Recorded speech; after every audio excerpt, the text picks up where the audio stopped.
नमस्कार दोस्तों। एक बहुत ही पुरानी कहावत है कि दिल का रास्ता पेट से होकर के जाता है।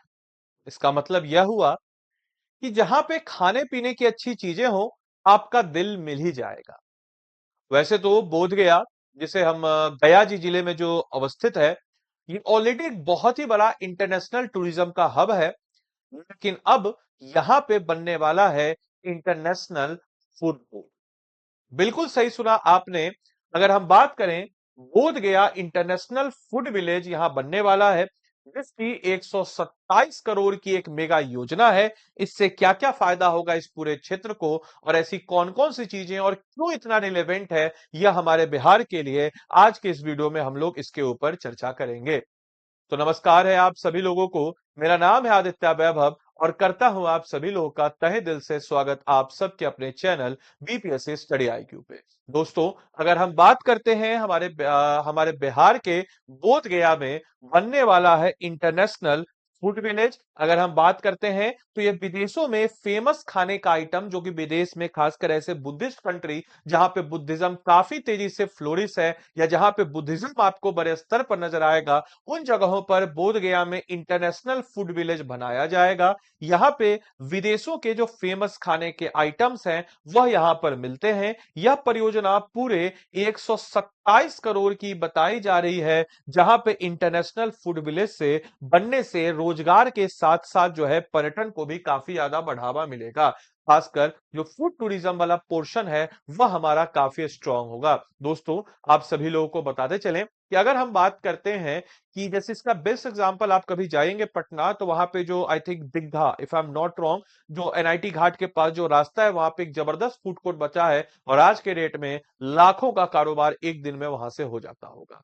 तो ये बहुत ही तगड़ा है। जो फूड अगर आपका हो जाता है तो वहां पे एक जबरदस्त इकोनॉमी को बूस्ट मिलता है, और कहीं ना कहीं रोजगार भी यह उत्पन्न कराता है। इस व्यवसाय को एक नई पहचान मिलेगी, यानी कि बिहार की पावन नगरी बोध गया में आने वाले जो पर्यटन है इनकी संख्या में काफी ज्यादा बढ़ोतरी होने वाली है। जहां पे अगर हम बात करते हैं तो बोध गया में 127 करोड़ की लागत से इंटरनेशनल फूड विलेज बनने जा रहा है, जो कि नोड 1 की जगह लेगा। जो कि किसकी जगह लेगा? तो नोड 1 की जगह लेगा। और यह परियोजना लगभग लगभग 4.2 एकड़ में जो है फैली होगी। इसके अलावा आपको बताते चलें कि इस परियोजना का उद्देश्य अगर हम बात करें तो हमारी सांस्कृतिक और पाक, जो ऑब्वियस सी बात है, कला का प्रवेश द्वार की, इस बहाने से बिहार की संस्कृति, बोध गया की संस्कृति, बुद्धिज्म का कल्चर और अंतरराष्ट्रीय स्तर पर इसकी एक पहचान के रूप में देखा जा रहा है।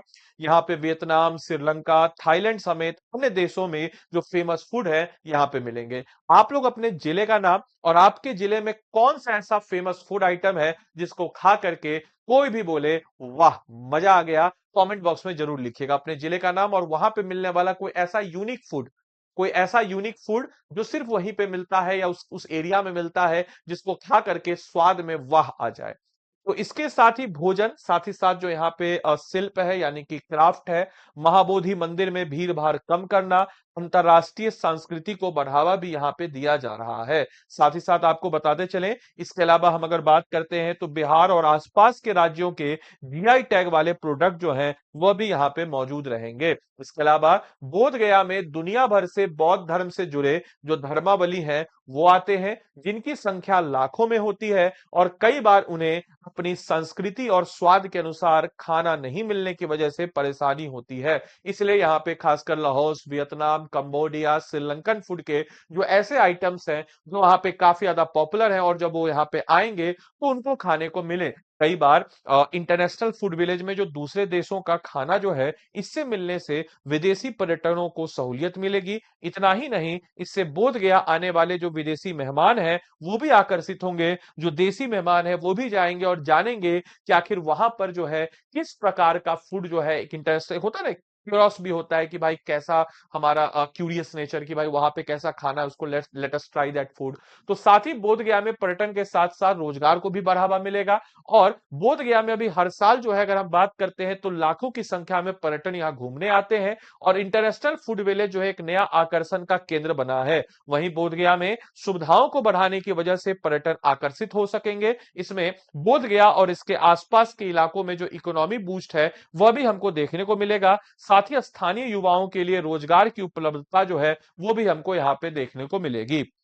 इसके अलावा गया का, देखिए हम आपको क्या बताएं, कभी भी आपको एग्जाम क्लियर करना हो, you should connect the current with static. ये करंट पोर्शन था। अब गया का कुछ स्टैटिक पोर्शन जो कभी नहीं बदलेगा। करंट और स्टैटिक में यही फर्क है, करंट हमेशा अपडेट होता है, स्टैटिक जो है बहुत समय के बाद अपडेट होता है या फिर एक लंबा समय लेता है। ये स्टैटिक पोर्शन है और मेरी एक मुहिम रहती है कि जब भी हम आपको क्लास में कराएं तो दोनों का पोर्शन कराएं। ऐसा ही कुछ हम लोग हमारे फिलिप्स के बैच में भी करते हैं। जैसे देखिए गया का स्टैटिक, तो गया का अगर भौगोलिक स्थिति देखें तो नॉर्थ में इसके नालंदा पटना है, साउथ में इसके अगर हम बात करते हैं तो झारखंड है, बिहार का सबसे दक्षिणतम जो क्षेत्र है वो गया का ही क्षेत्र है, पूर्व में नवादा है, पश्चिम में औरंगाबाद नजर आ जाता है। नदियों की बात करते हैं तो फल्गु नदी, निरंजना जो है धार्मिक दृष्टि से अत्यंत महत्वपूर्ण, मोरहर, धधवा और चांदन नदियां जो है यहाँ के लिए रिलेवेंट है। जलवायु जो है यहाँ पे गर्मी में बिहार का सबसे ज्यादा गर्म जिला और बिहार का सबसे ज्यादा ठंडा जिला भी गया ही जिला है। औसत वर्षा अगर हम बात करते हैं तो 110 सेंटीमीटर यहाँ पे पिछले साल औसत वर्षा हुई थी। इसका एक अपना हिस्टोरिकल सिग्निफिकेंस है। महाजनपद काल में भी गया जो है प्राचीन महाजनपद काल का हिस्सा था। जैन और बौद्ध परंपराओं की एक महत्वपूर्ण केंद्र के रूप में स्थापित हुआ है। बुद्धिस्ट एरा में बोध गया, यही गौतम बुद्ध को ज्ञान की प्राप्ति होती है, आपको पता होना चाहिए। और गौतम बुद्ध को ज्ञान की प्राप्ति जो होती है सुजाता नाम की एक लड़की के हाथों खीर को खा करके। महाबोधि मंदिर यूनेस्को का वर्ल्ड हेरिटेज साइट का दर्जा भी मिला हुआ है, बिहार का सबसे ओल्डेस्ट यूनेस्को का वर्ल्ड हेरिटेज साइट का दर्जा मिलने वाला महाबोधि मंदिर। इसके अलावा बिहार का और कौन सा स्थल है जिसको यूनेस्को का हेरिटेज साइट है, कमेंट बॉक्स में लिख के बताएंगे।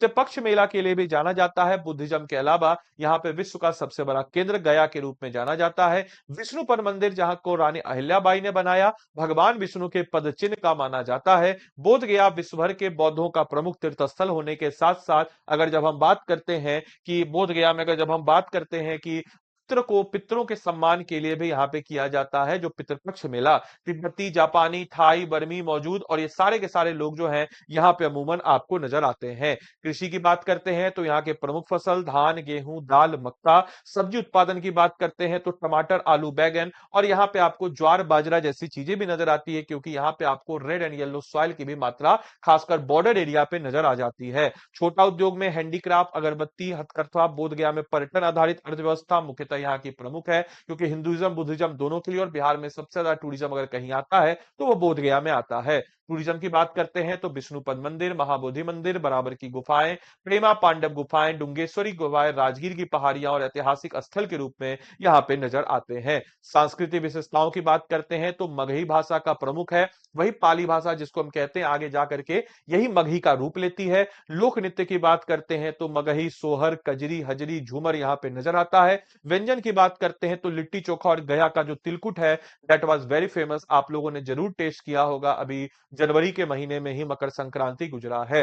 वहीं बोध गया में अंतरराष्ट्रीय एयरपोर्ट, गया इंटरनेशनल एयरपोर्ट है, बुद्धिस्ट सर्किट का एक अहम हिस्सा है। सड़क पर्यटन और एयर कनेक्टिविटी पर तेजी से यहाँ पे काम हो रहा है। अभी हाल ही में मेट्रो के लिए भी यहाँ पे बात कही गई है तो एक करंट पॉइंट हो जाएगा आपके लिए अत्यंत रिलेवेंट। आपके लिए आज का क्वेश्चन है, इंटरनेशनल फूड विलेज परियोजना कितने क्षेत्रफल में विकसित किया जाएगा?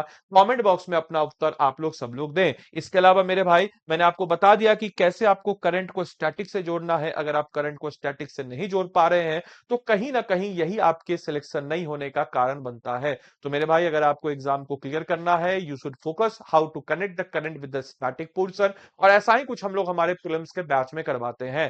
तो अगर हमारे प्रीलिम्स के बैच में आपको इनरोल करना हो और 72वीं बीपीएससी की तैयारी 100% कंफर्म करना हो तो यूट्यूब पे दावा ठोक के बोलते हैं मेरे भाई 100% अकाउंटेबिलिटी लेते हैं, 100% प्रीलिम्स का सपोर्ट लेते हैं। नहीं होगा तो बताइएगा, और नहीं कैसे नहीं होगा भाई, इतनी मेहनत करें जितना आपके लिए इंपॉर्टेंट है प्रीलिम्स निकलना उससे ज्यादा हमारे लिए इंपॉर्टेंट है आपको प्रीलिम्स निकलवाना, क्योंकि एट द एंड आपसे हम बने हैं। आपका प्रीलिम्स निकलेगा तभी तो हम बताएंगे बच्चों को, और जीतो और मेहनत करेंगे। और मैं ही इसमें बिहार स्पेशल से शुरू करूंगा हमारे इस प्रीलिम्स बैच के साथ। हमारे इस प्रीलिम्स बैच में 400 प्लस घंटे की लाइव क्लासेस में 350 मेन टॉपिक और लगभग छोटे मोटे टॉपिक को मिला दीजिए तो 750 प्लस टॉपिक्स को आपको पावर पैक क्लास में एक एक टॉपिक को अच्छे से कराया जाएगा। 72nd बीपीएससी का monthly current affairs crux note जो भी आपका लैंग्वेज हो हिंदी इंग्लिश उसमें मिलेगा। करंट अफेयर्स का सेशन मिलता है, unlimited access to recorded classes, module wise test, ताकि आप अपने कमियों को देख सके और बीपीएससी आपको टेस्ट करे इससे पहले आप खुद को टेस्ट करें। 100 डेज का प्रीलिम्स का target plan, full length test series, इस section test series, one on one mentorship, current affairs और फैकल्टी का मेंटरशिप यानी कि मेरा मेंटरशिप इसमें आपको मिलता है। मेरे भाई इस बैच में आपको इनरोल करने के लिए क्या करना होगा, तो मैं क्लियर कट बता देता हूं कि इस बैच में आपको इनरोल करने के लिए आप क्या कर सकते हैं। या तो आप मेरा नंबर ले लीजिए, ये है 8789847319। कोई भी डाउट हो आप उनको व्हाट्सएप कर दीजिएगा, I am available for you. या फिर हमारे अगर एडमिशन असिस्टेंट का नंबर चाहिए तो 9289996924, इस नंबर पे आप कॉल करके बोल दीजिएगा कि आपको कोई भी अगर मदद चाहिए तो आप इस नंबर पे कॉल कर सकते हैं। अपार्ट फ्रॉम दैट, अगर हम लोग बात करते हैं कि आपको इस बैच को खुद से एनरोल करना हो और मेरे मेंटरशिप में, तो स्टडी IQ के ऐप या वेबसाइट जो भी आपको सहूलियत हो आप उस पर चले जाएंगे।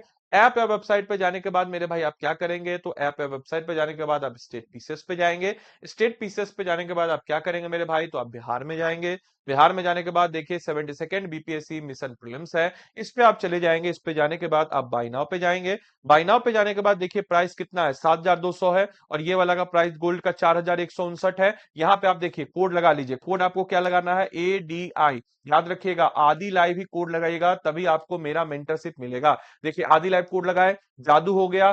ये कितना हो गया, 3600 रुपया। 3600 रुपया में इतना सब कुछ आपको मिलेगा विथ माई मेंटरशिप। नंबर हम आपको दे दिए हैं, दावा ठोक के बोलते हैं, जी तोड़ करके मेहनत करेंगे एकदम, तक तोड़ेंगे नहीं, तब तक छोड़ेंगे नहीं। आदि लाइव कोड लगा के मेरे मेंटरशिप में तैयारी कीजिए और देख लीजिए आपको बिहार स्पेशल से शुरू करने वाले हैं 9 मार्च को, जबरदस्त तरीके के साथ, जबरदस्त हर्षोल्लास के साथ, जबरदस्त जोश के साथ इस बार हम लोग इस एग्जाम को क्लियर करते हैं। और जो भी हमारे साथ गुजरा है, जो भी हमारे साथ हुआ है, उस सब का बदला इस एग्जाम के साथ लेते और जीतो और मेहनत करते, और देखिएगा सफलता जो है आपके कदम को चुनेगी। भरोसा कीजिए, एक कदम उठाइए, दूसरा कदम आपके साथ चलने के लिए तैयार है आपके सिलेक्शन तक। तो चलिए मिलते हैं अगले सेशन में, तब तक के लिए सारे बच्चों को bye bye, take care, thank you and thanks for watching this session.